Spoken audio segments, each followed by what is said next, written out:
¿os acordáis? Sí. Y entonces yo dije, bueno, y porque la pregunta es, bueno, ¿cómo van a crecer estas personas, etcétera? Estos niños, si no tienen papá y mamá y tienen dos papás o dos mamás, ¿cómo van a crecer? No van a tener problemas de identidad sexual, de género y tal. Y dije, bueno, ¿y es malo eso? ¿Se acuerdan? Dije, bueno, ¿y es malo eso? ¿Y si es homosexual, eso es malo?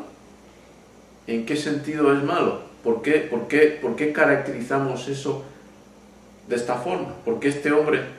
Y eso invita a la pregunta, ¿basado en qué? ¿Basado en qué? ¿En qué? ¿Son mayor índice de criminalidad? No. ¿Mayor índice de psicopatología? No. Entonces, ¿en qué? Religión, Dios.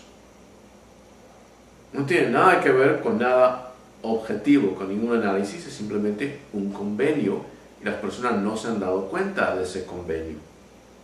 Por eso toman esa decisión de reaccionar así, o por eso reaccionan así, porque no lo han analizado.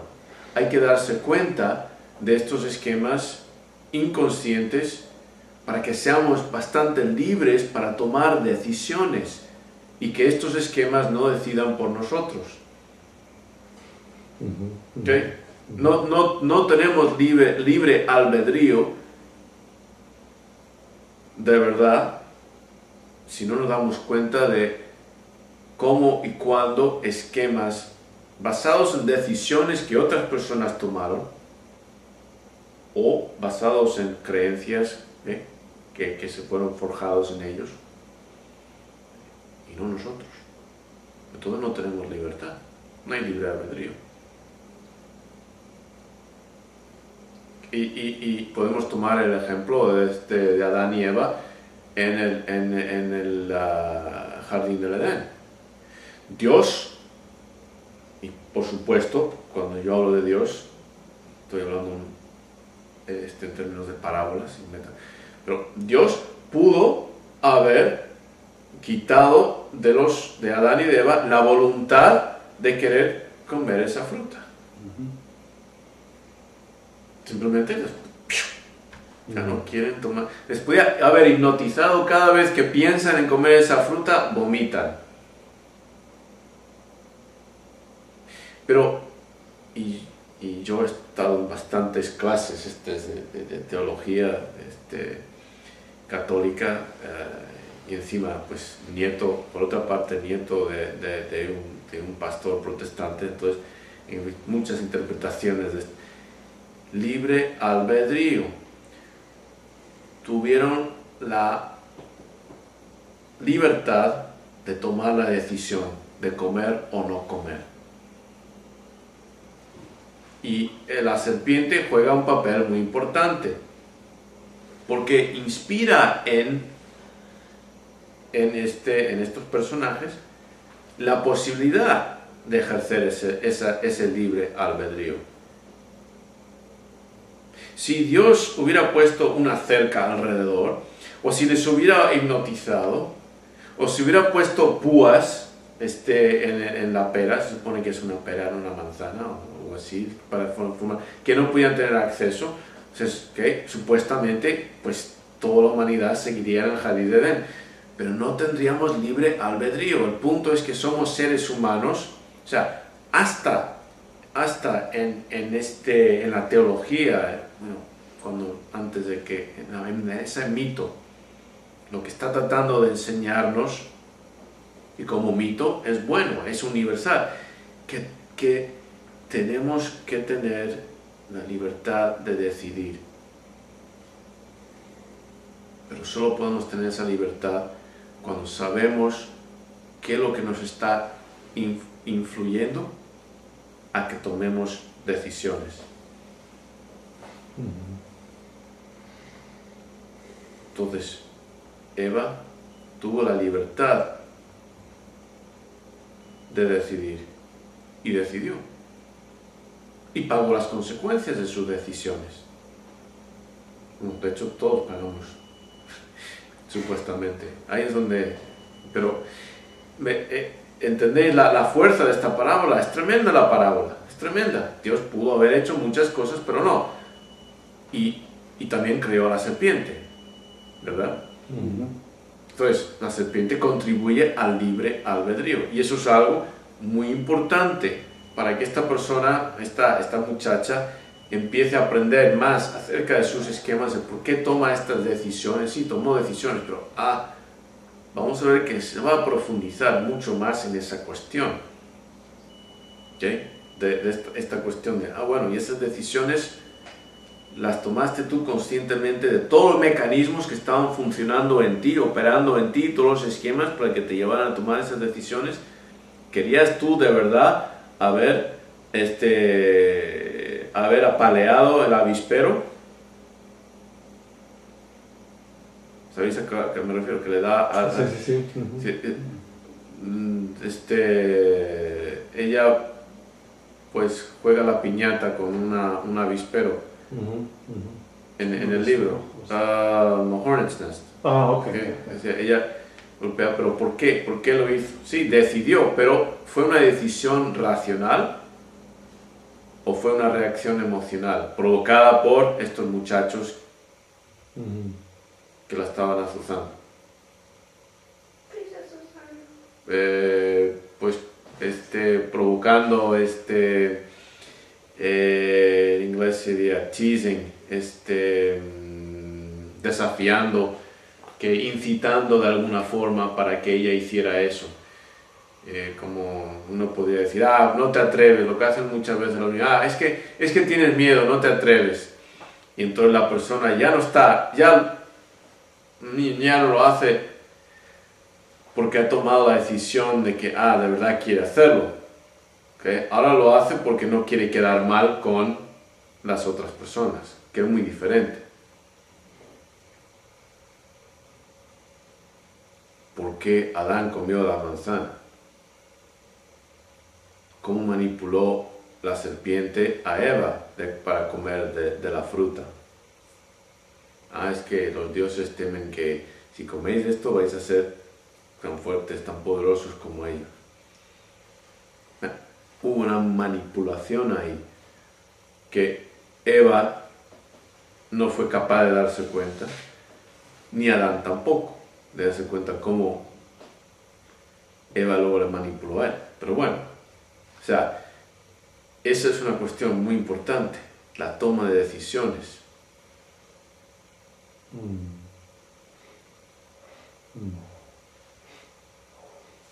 Sí, pues es tremendo porque el principio es fácil entenderlo, o el concepto, ¿no?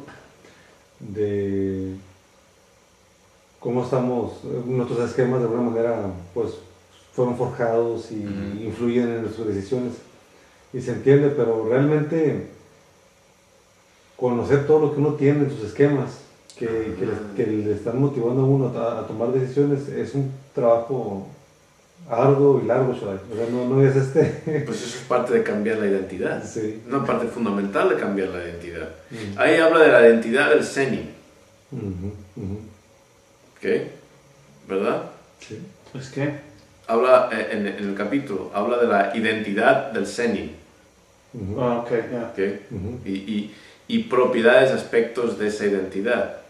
Y habla de principios fundamentales, de los cuales surge, axiomas básicos. ¿Okay? El rechazo del alma, el rechazo del Dios, el sentirse, saber que uno es simplemente pues una manifestación entre todo y el nada y el todo y el nada. Pues todo cambia después de eso, porque es una reconstrucción completa de la identidad, de todos los esquemas, ya nada es igual. O sea, eso pues arranca todos los esquemas sociopolíticos, culturales, religiosos, ¡pum! Y entonces es una tabla rasa en la cual pues ya hay una reconstrucción de una nueva identidad. La parábola esta del Buda, cuando la noche que tiene su iluminación está bajo el árbol Bodhi, ¿okay? Y experimenta todas sus reencarnaciones, todas las reencarnaciones que tuvo antes de su fase final, que tiene la batalla con Mara y los demonios y luego las hijas, etc., ¿verdad? Experimenta todas sus reencarnaciones. Eso es lo que significa. Todos los esquemas que han sido programados en su mente inconsciente.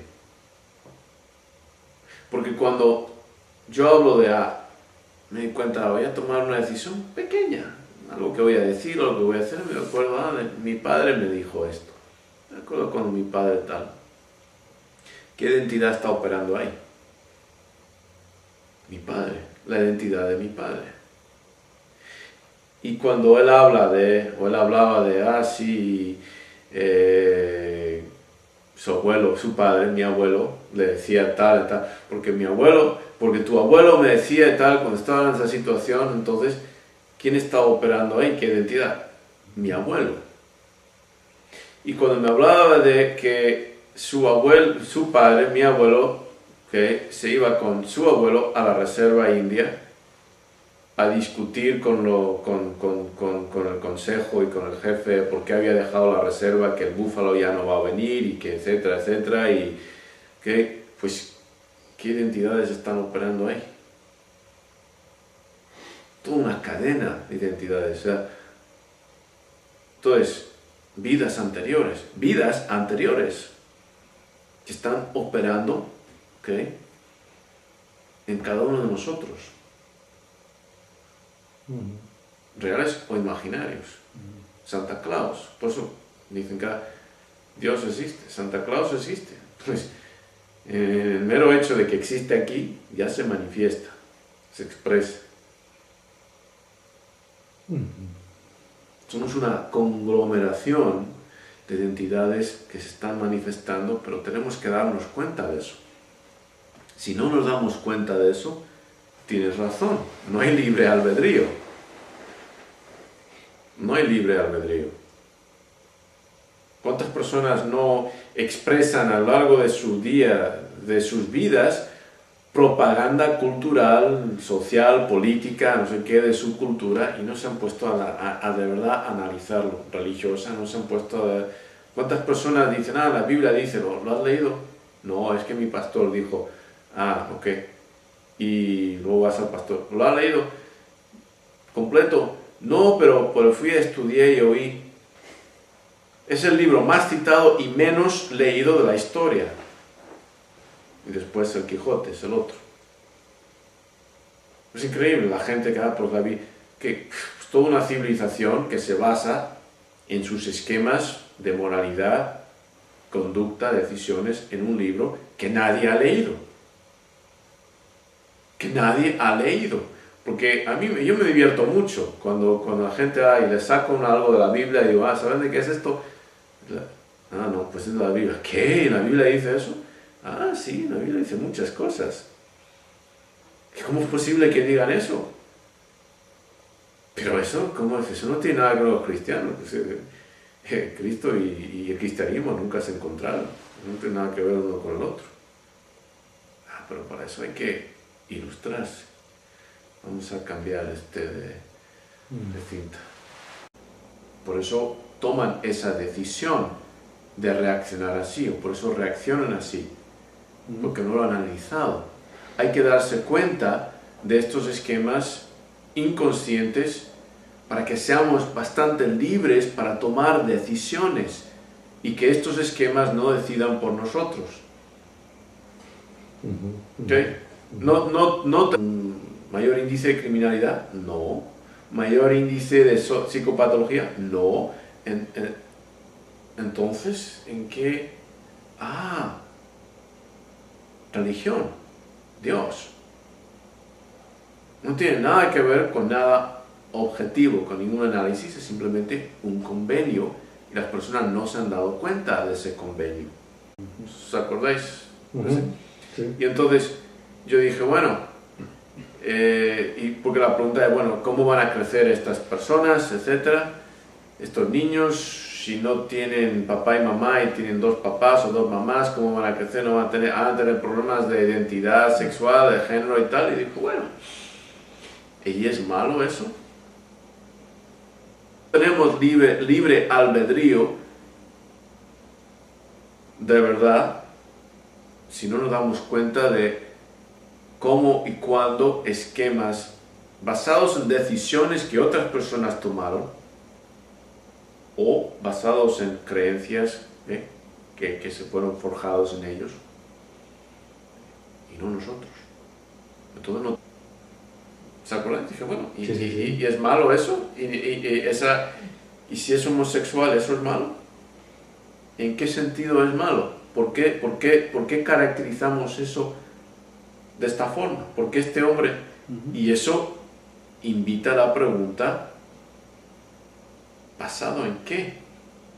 ¿Basado en qué son